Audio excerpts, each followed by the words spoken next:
Welcome back, Wash Up Walkons fans, episode 168 of the podcast. And y'all know me as a bit of a shit talker. And for any of y'all that maybe don't like me so much because of all the things that I say and have wished me harm over the past however long you guys have known me, we got a little story that you guys will enjoy. Today, I went to jiu-jitsu and I got put into a crucifix and relentlessly teabagged and then humiliatingly submitted in front of my friends. So I hope y'all are having a great day. It's Illinois week. Cliver, what do you got? Well, I think that's a great intro. I don't know if the people who are opposed to the Drake Kulik brand are going to be satisfied with that. I hope, maybe they are, maybe they aren't. I'll say this. He mentioned Kev. I think he's also going to run inside and then, Drake's working. He's working late. I can respect that. Yeah, you got to respect that, right? I mean, putting in the time. He's going to go in and tell the poker people that he's going to take a dinner, and then we're going to get him back for 20 minutes so that we can get, I mean, maybe in that 20 minutes, we'll find something that people that can be dramatic. He mentioned Illinois, and we're going to get to Illinois because we're previewing the Fighting Illini alma mater of the Beef Ward, which is important because beef is important, Kev. Legend. Illinois State. Are we talking about the food or the person? Both. Beef as a nutritional component to your diet, I feel as important, at least me personally. Beef, the human, also equally important to just the life. Really important to you. Absolutely. And Drake's inside the casino trying to talk about beef, and I wish he would. I really should just mute him. Yeah, might have to be a duo here tonight. Yeah. But anyway, I right as we got onto this podcast, I saw a retweet that Illinois State, the Redbirds, were playing a basketball game, and they just beat the Greenville College Panthers 177-108. And that is something. I mean, they almost scored 200 points in a basketball game, and I could have probably played for Greenville. Kevin, you said over the weekend, you said that you tweeted, which you don't do often. You tweeted asking for people to tell you when it was your turn to say something stupid. Yeah. I would love that moment. Funny, right? I would really like that moment. Are you trying to get out of the doghouse right now? I don't really consider myself in the doghouse. You spend a little time in the doghouse. But whose doghouse, though? You get, I don't know, Iowa football Twitters. Yeah. I don't know. It's just... I mean, you didn't get kicked out of the house, but you're like a dog that's like running around when you break something. It's like, okay, now you got to go outside. I think they we'll let you back in eventually. Yeah, they chained me up. I think I was running loose, and they threw the leash handle around like the step or something, to make sure that I don't run away. Yeah, and I just don't know if I don't know if Walk On Nation is gonna get the chance to see Kevin Word say something stupid.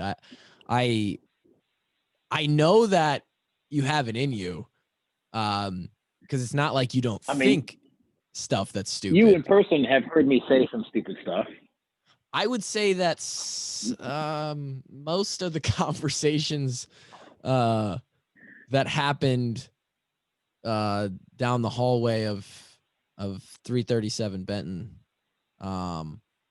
I would say 90% of those could not be aired at all. Oh, not be aired, of course, but I think we had some very enlightening and thought-provoking conversations in that hallway. Well, we created an entire. We did some real business meeting. during our time there. I miss that place. I miss sitting in Benton, the garage door open to the back house where Josie, Bo, Ike, Drake, or any other number of players and former teammates could randomly walk in or out of our house, sit down in the front room, pop on some Game of Thrones, open up your Poncheros burrito, which has been sitting for 10 to 12 minutes because you had to go get it and then ride back on your moped. You let the queso marinate a little bit. That 10 minutes is the perfect amount of time. Let the queso settle just a little bit. Yeah. And that queso marinade just gave me an erection. Wow. And he's back. and you were back. Queso erections. Yeah, if you're eating Poncheros, for those that get the queso, which, I mean, what are you doing if you don't? You got to let it sit. If you don't, you're an absolute peasant. So even if you're eating there, you want to get it to go, so they wrap it up. You let it sit for at least 5 minutes. Yeah. Let the queso set up a little bit. Yeah. You need, because the queso is really, it's the glue. It's the glue of the meal. You need to let it, you got to let it do its thing. Anyway, I miss that time. And we had a good time there.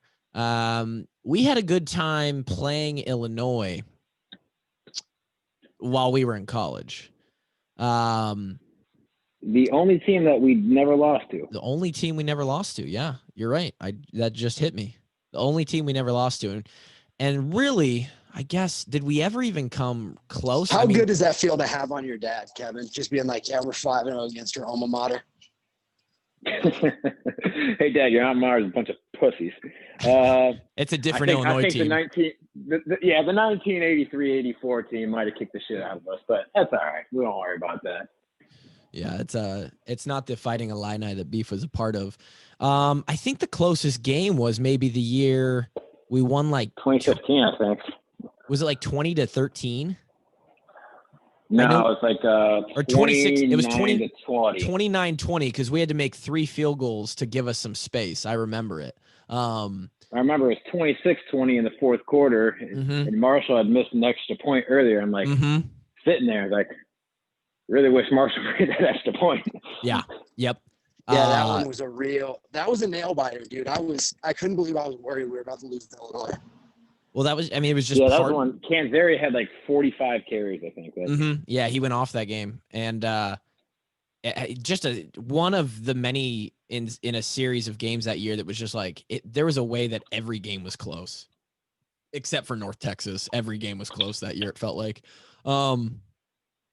yeah.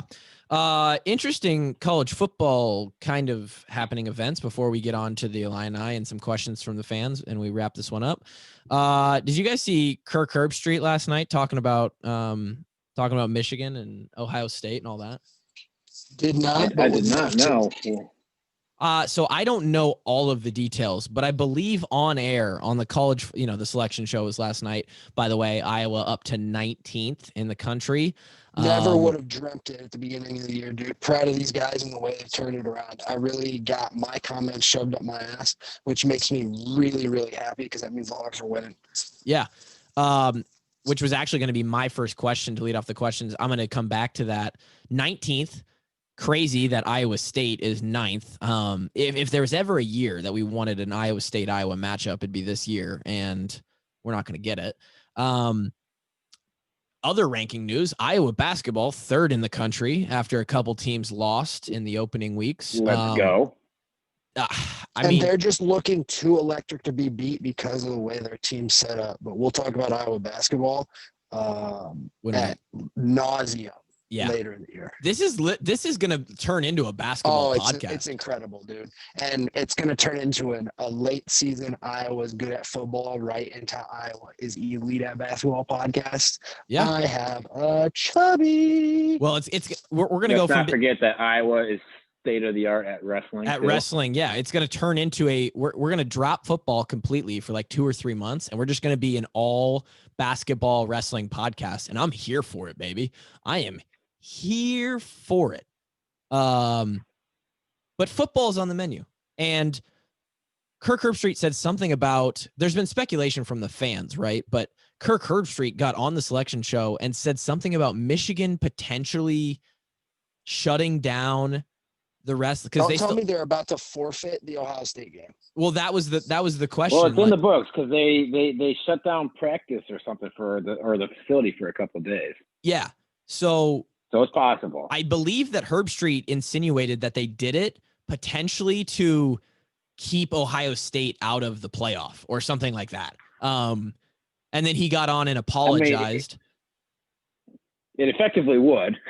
Right. I mean, talk about a way for Harbaugh to go out. That might be the most popular thing he ever does at Michigan. It might just, he just starts injecting his guys with COVID.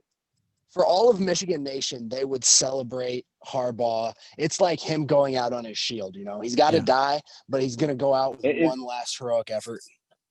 Right, exactly. It's the last stand at Thermopylae. It's like, all right, well, we're going to lose, but you're going to lose with us or something like that. I mean, what an asshole move that would be. Like, all right, well, he's just sitting in his office. He's like, I can't beat him. How can we get the COVID? How can we get the COVID in here? I can't beat him.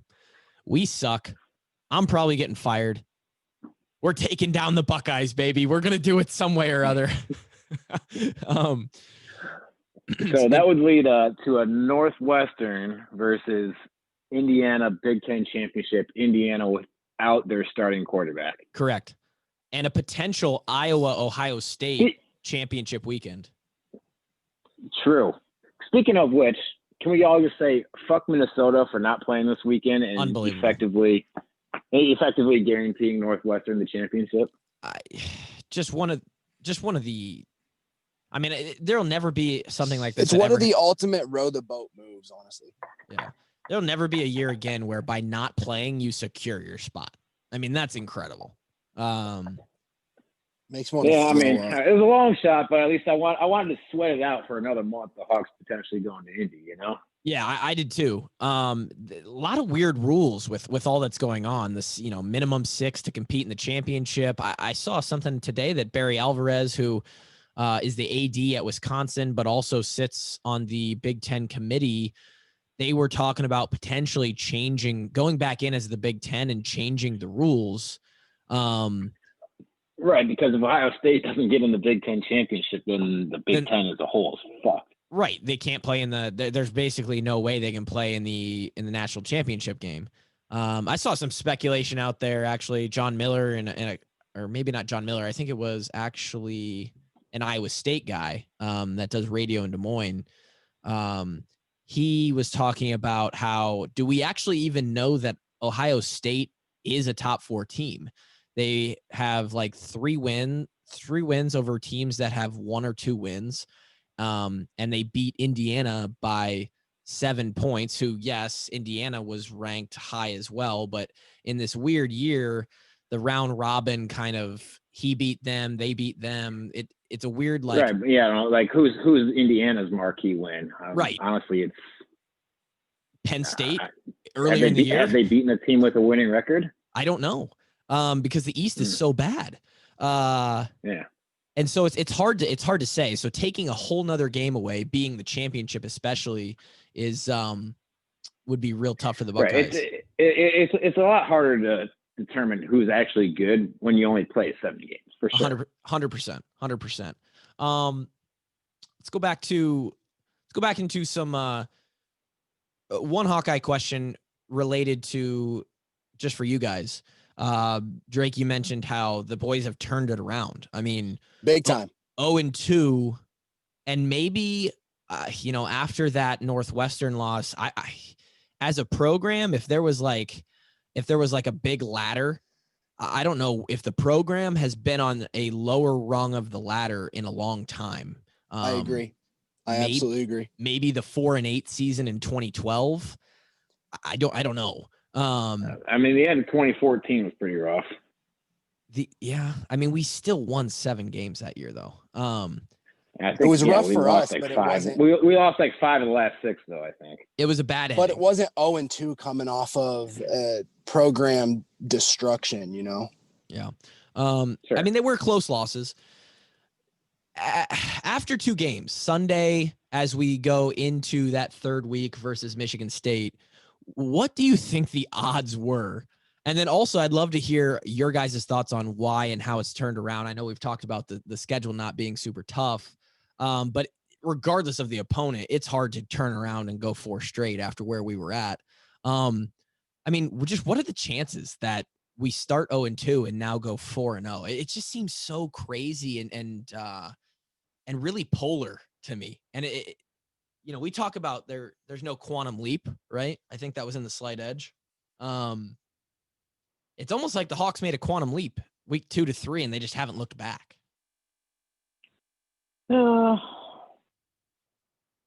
I mean, yes, they've improved throughout the year, but I wouldn't say they improved dramatically throughout the year.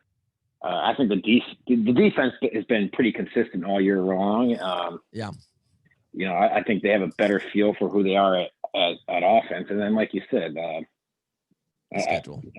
The schedule, just turned out that way. So I wouldn't say a quantum leap.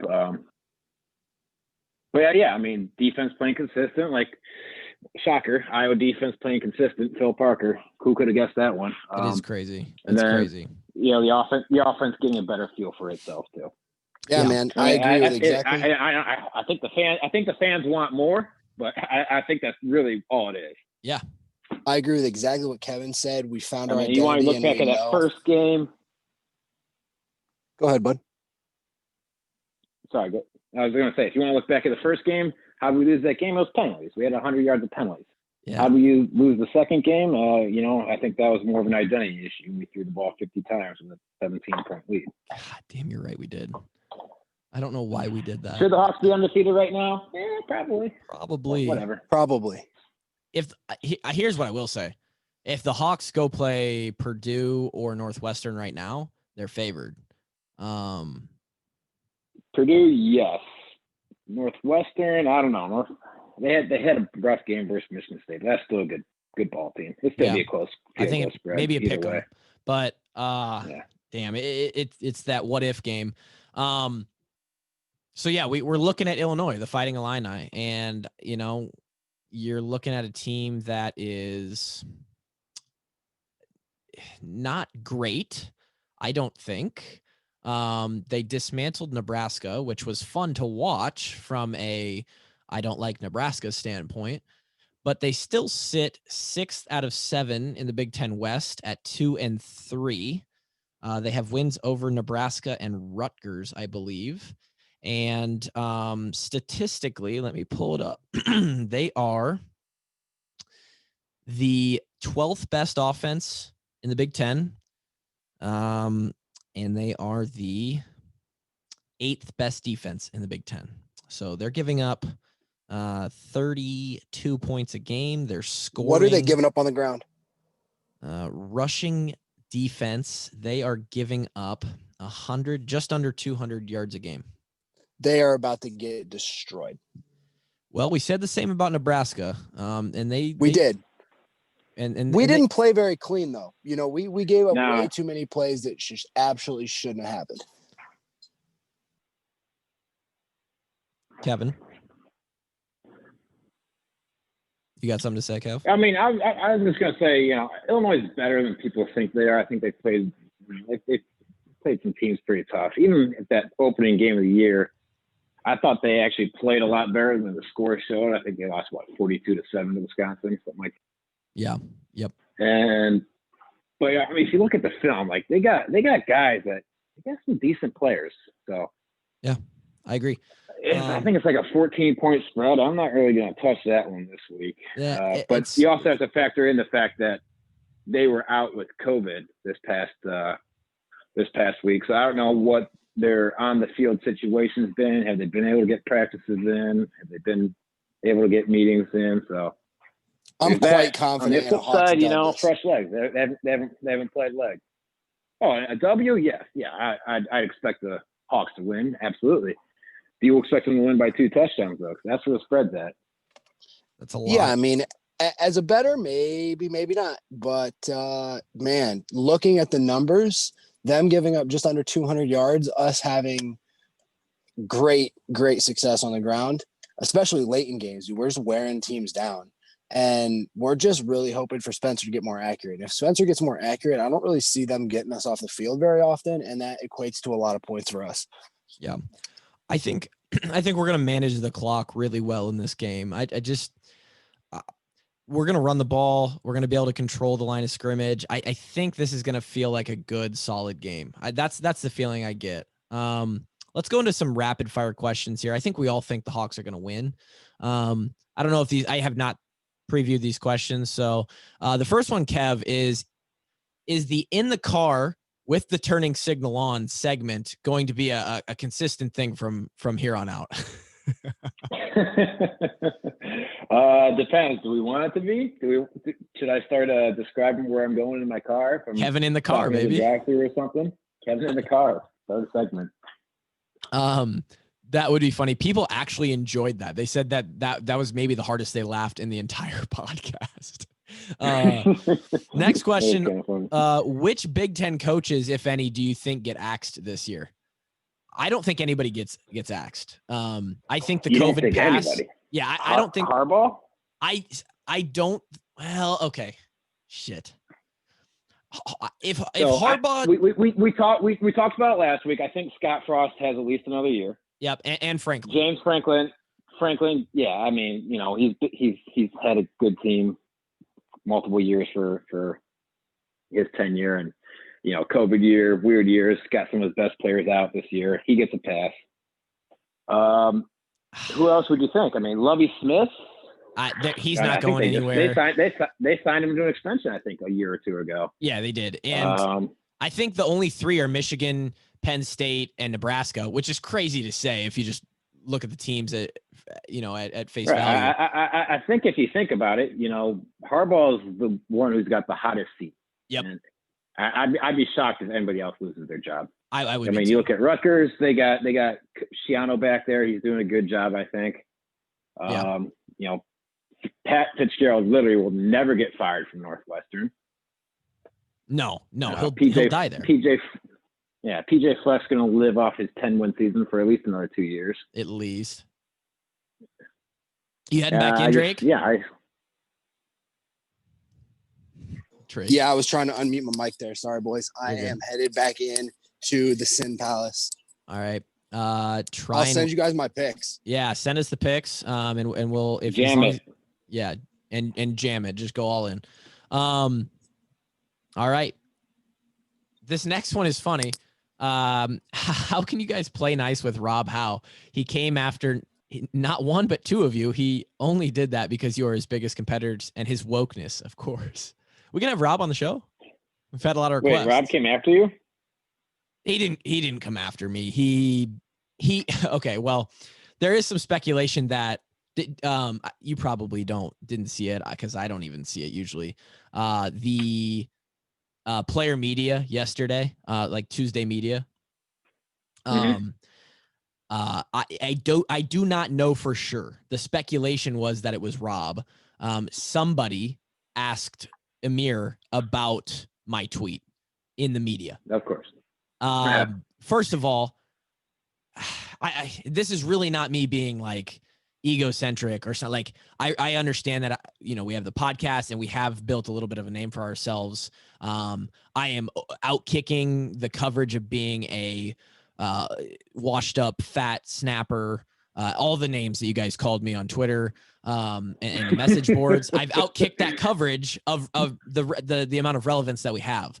But in overall, in the overall picture, like I do not mean anything to the Iowa football program. I hope everyone understands that. And the fact that I'm blown away that someone would ask that question in the media. Like I don't mean shit. Right, exactly. I don't get it. But anyway, where are we going with that?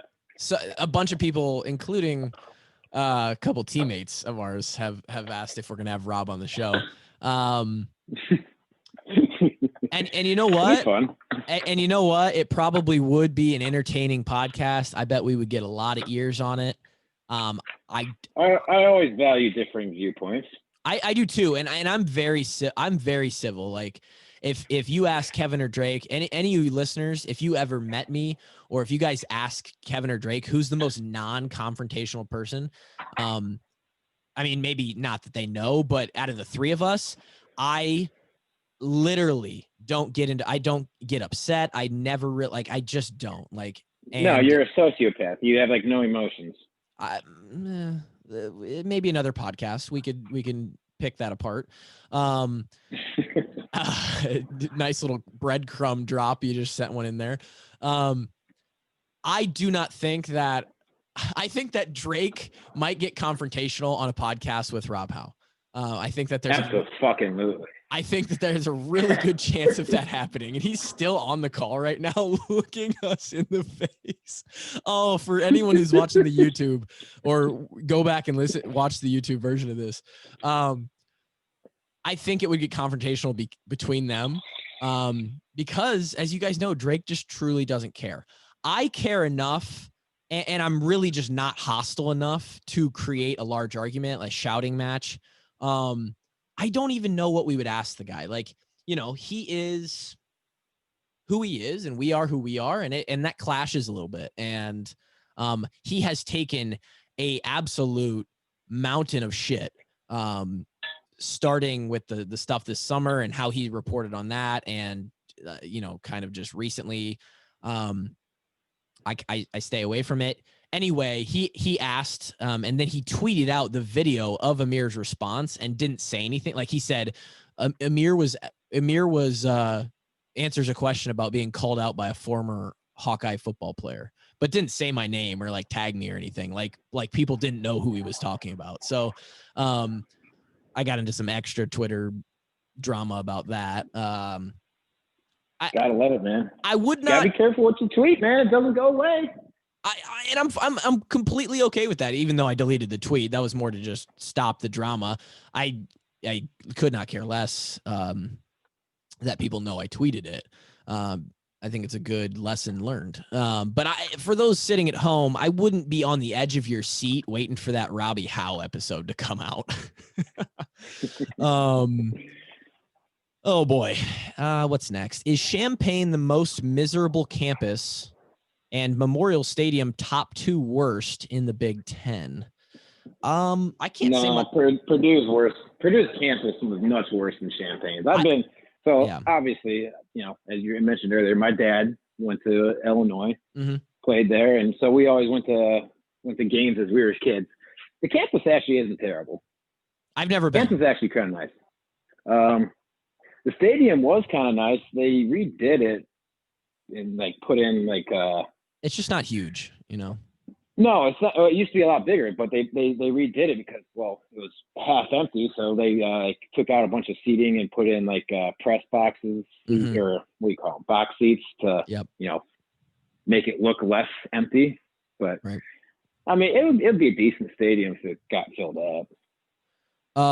Yeah, I agree. As far as stadiums go, it's hard.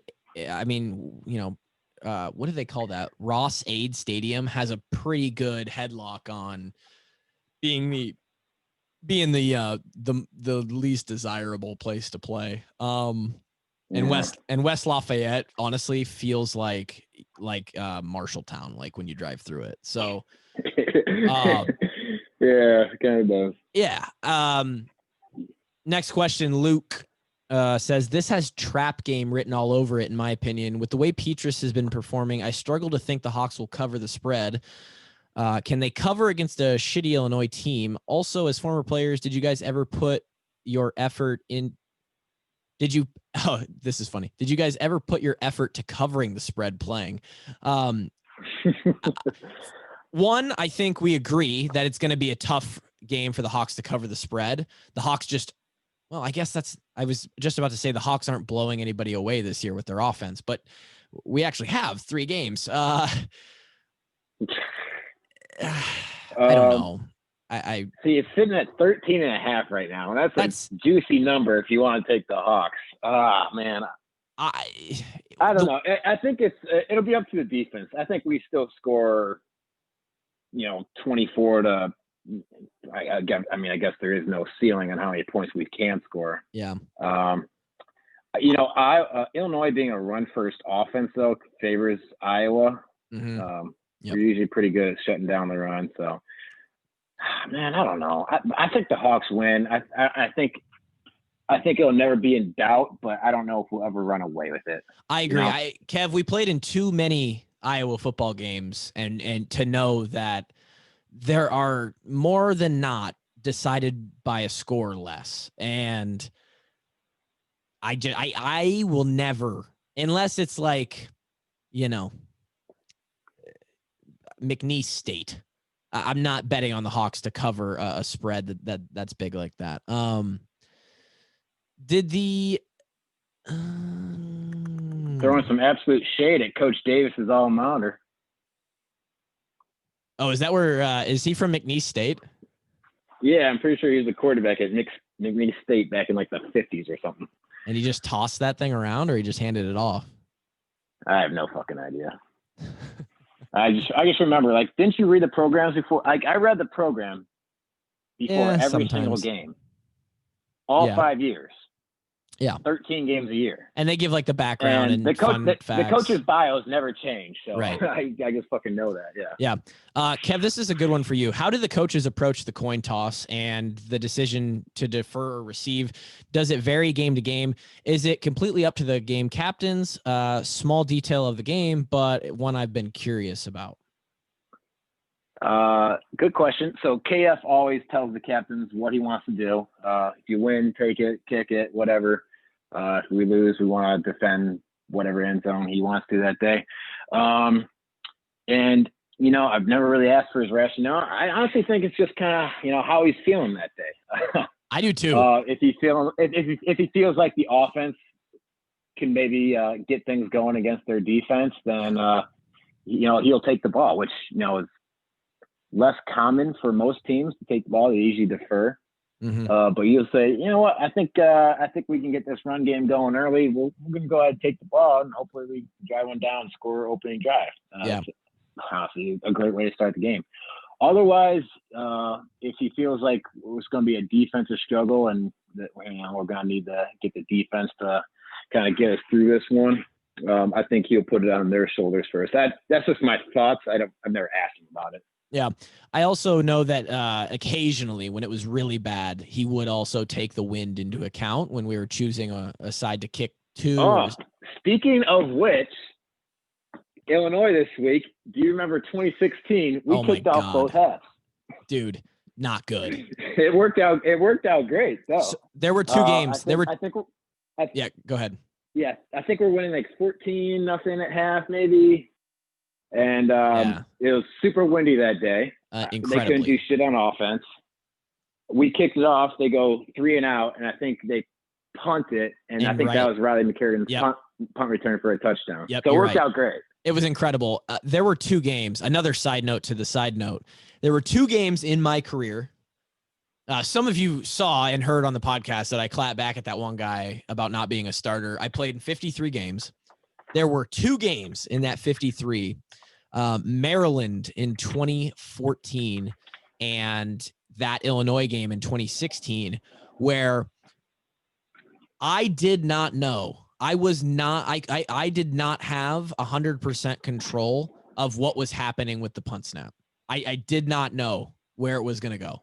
I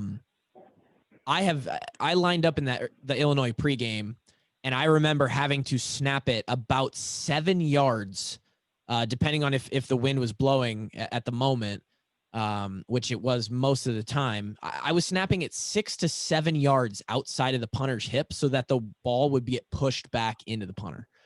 And you're playing the wind like a golfer. I was playing the wind yeah. And that is extremely scary because if that wind dies mid-snap, the ball is now going 7 yards to the side of the punter. But if I don't do it and the wind stays the same, the punter has to catch a curveball that goes 7 yards the other way. So those two games were incredible. And I made it through. We shortened to help you throw it low to cut the wind a little bit, and you shorten the punter's depth from about 14.5 to 13 and just have them one step and get it out of there. But boy, was that not fun. Let's see here.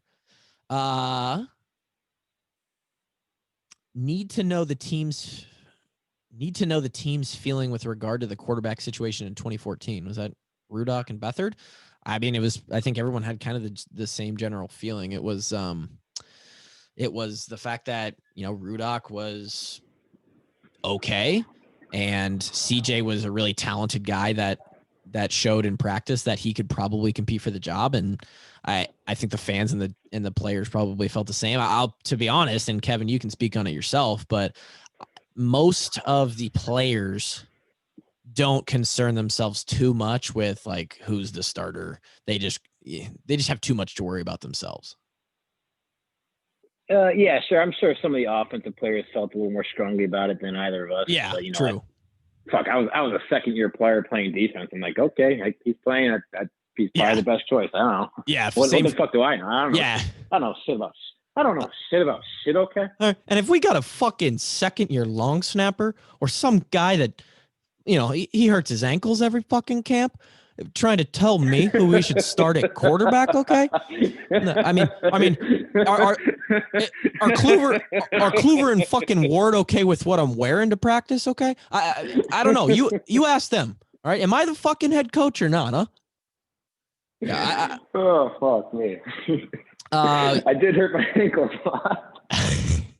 I just remember so many times watching team periods, and you coming up out of a tackle or, running out, kind of jogging out of covering a receiver or whatever, and kind of that patented Kevin like limp run.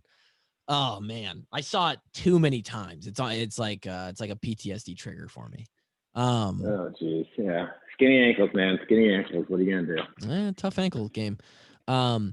It's funny that Drake he's literally just turned into a live listener of the podcast at this point because he stayed in the call. Did it seem like there was a lot of, and then he just turned his camera on. I hope he's winning money. He might be or not. Did it seem like there was a lot of, he's not winning money, he says. Did it seem like there was a lot less pre-snap motion versus Nebby? If so, did something Nebby do make Brian go away from it? Seems like that was the key the 3 games prior.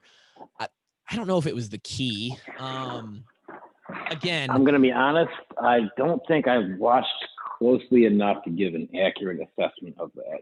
I did notice that Nebraska, we didn't do a whole lot of motioning at all. And to be honest, I don't have the greatest grip on the offense either to really tell you like one way or another what's determining that. I do know this. I think it's my opinion, the fat washed up long snapper that's irrelevant's opinion. And I'm being serious about that. That I listen to people who seem to know what they're talking about. When they talk about the NFL and teams like the Rams and the 49ers and a big debate recently was actually Orlovsky, your boy Kev, talking about how Bruce Arians isn't giving Tom Brady enough pre-snap motion because because one of the things that pre-snap motion does is it helps the quarterback determine if the a little bit of the coverage man versus zone. Yeah, man versus zone, and Tom Brady's having to figure out make that determination post snap, which if you can take that out of the equation, it's just one less thing a quarterback has to think about, while the clock's ticking. So I think it would help more. And I think football, generally high powered offenses are, it seems like right now, those kind of offenses that score a lot of points and are hard to figure out are the ones that motion a lot. I don't know if we haven't. Yeah, I mean, like you mentioned, it gives the offense a lot of advantages when you motion like that. One, like you said, it can help a quarterback determine coverage. It helps receivers determine coverage too, because they need to know as well. And then 2, it helps displace the defense's eyes.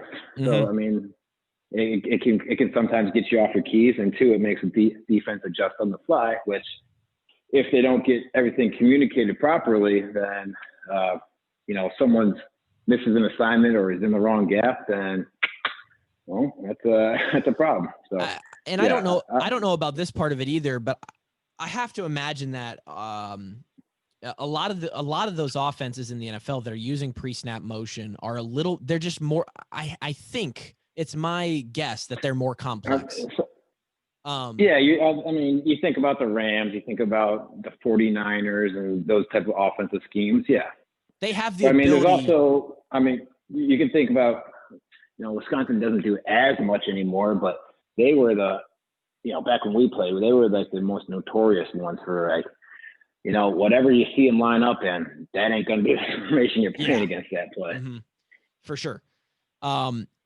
I imagine in the NFL, the reason that they can do it more is because they have professionals on their team, right?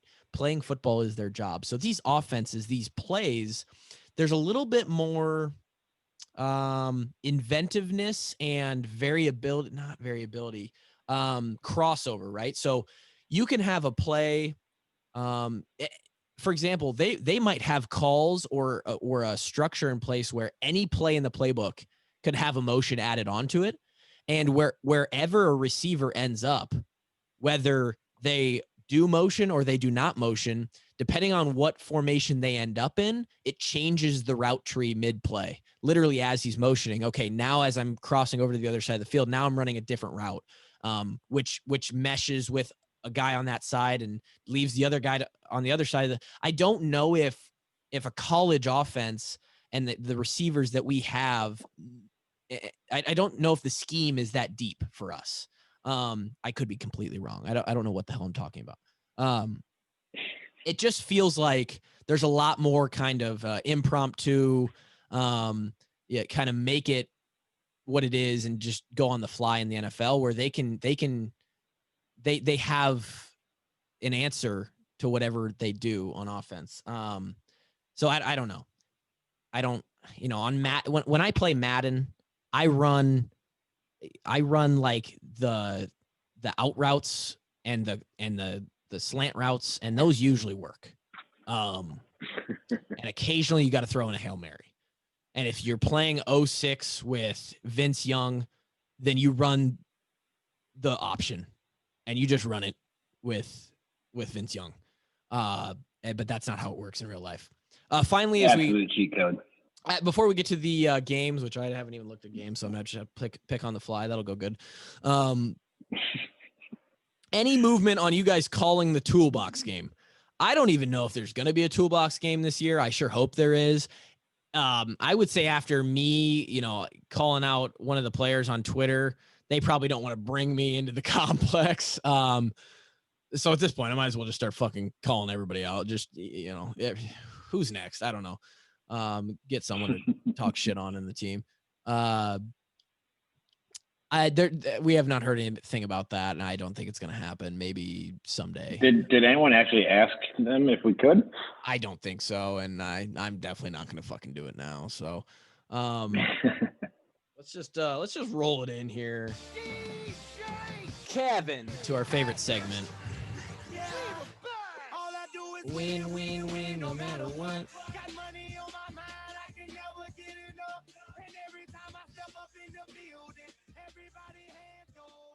All right, so check your phone, Kluber. Yeah, I got you, Drake. So we're gonna start with Drake's picks just to get out of the way. He sent us his picks, and of course, in the fashion that he has been doing so as of late, he sent us 6 picks, all NFL, and that'll give you, Kevin, time to kind of look through a couple unless you have them already. But Drake's for the week are the Buffalo Bills at San Francisco, which I believe is technically in Arizona now.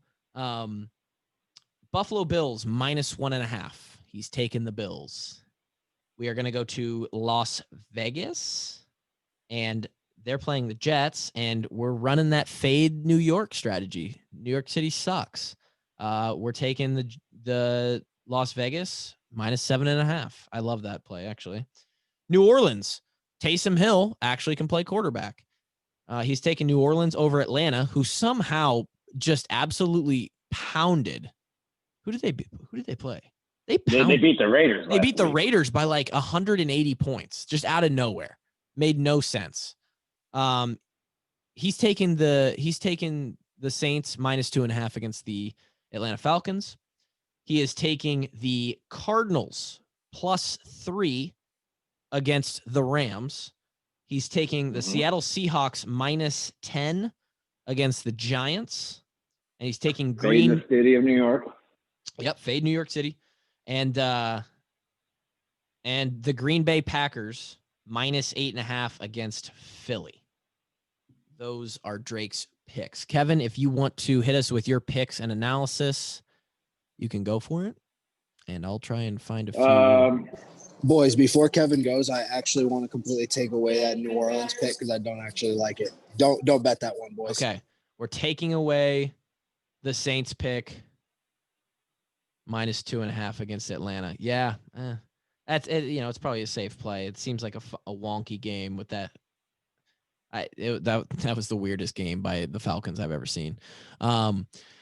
But yeah, Kev, you can go ahead and then I'll try and find something quick here. All right. Monday night.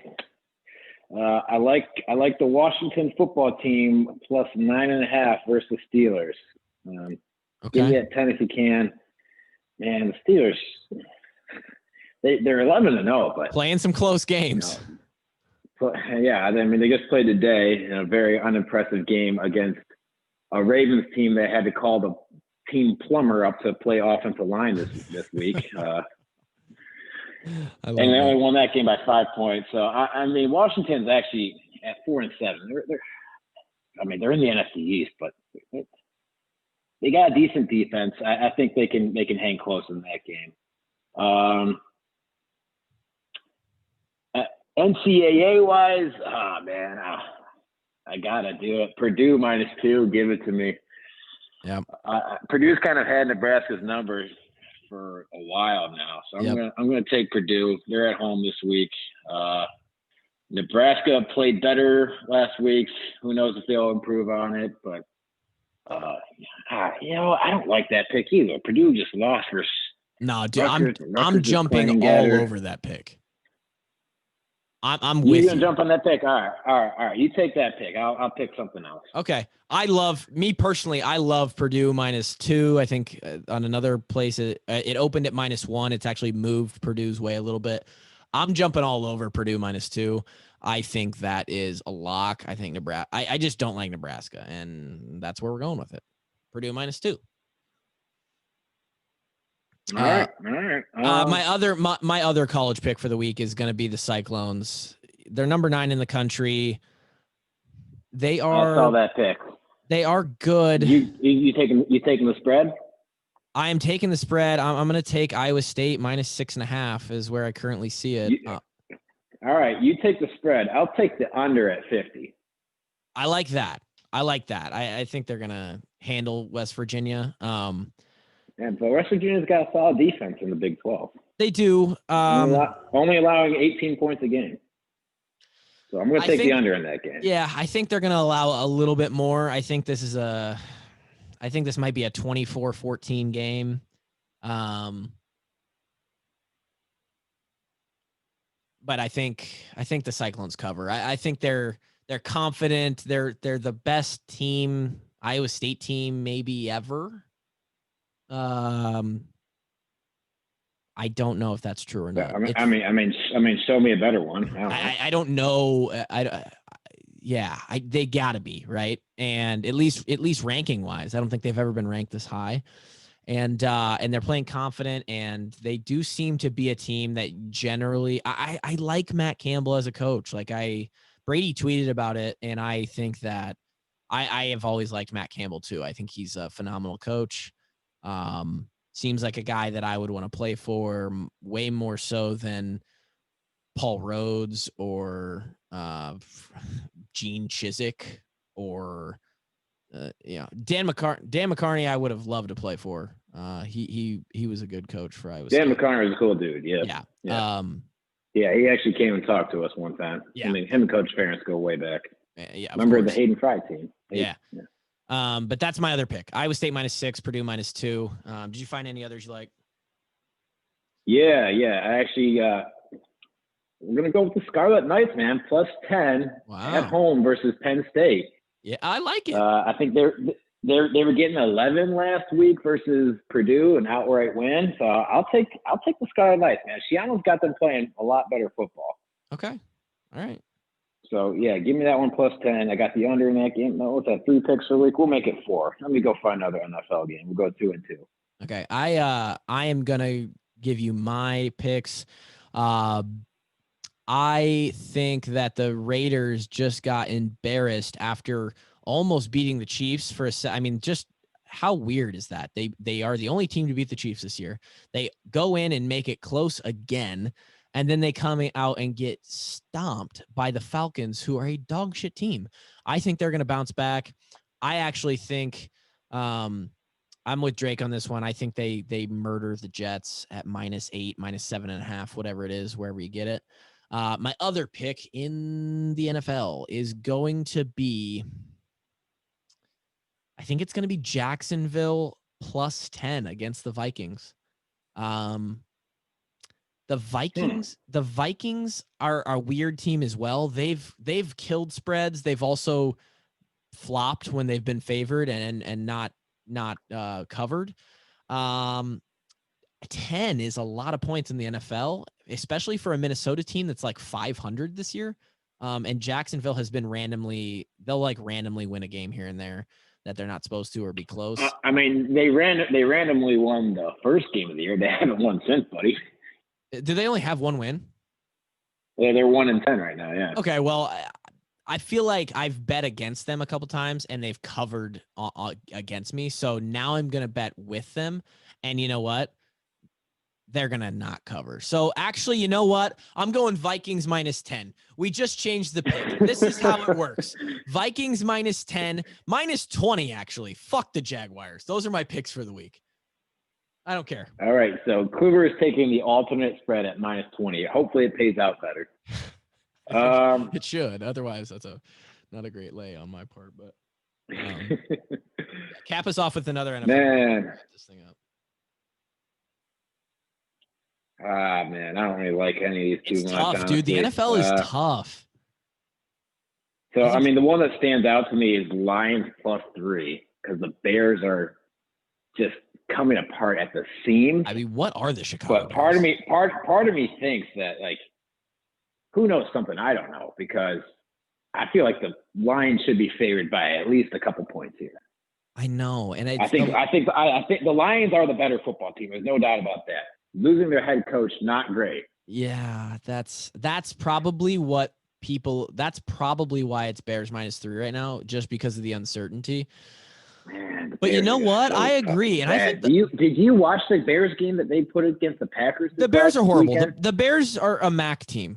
The Bears should be playing Bowling Green, and I like Mitch Trubisky as a person, and I like a lot of the players on their team, but for some reason, I don't know what it is. I mean, there's talk that the defense is just done. It's like, we're tired of carrying this fucking team. I would be too. I mean, you can't. There's not a lot to say. I mean, you know what? If you're on the Lions there, I'm actually I like that pick too. A little rally. You know what? Yeah. Give me the Lions +3. New guy at the helm. Hopefully turns things around, gets a little juice in the building. Guys feel a little bit looser. No head coach. I don't know. Fuck it. Lions +3. It's a horrible pick, but I'm playing it. The Bears.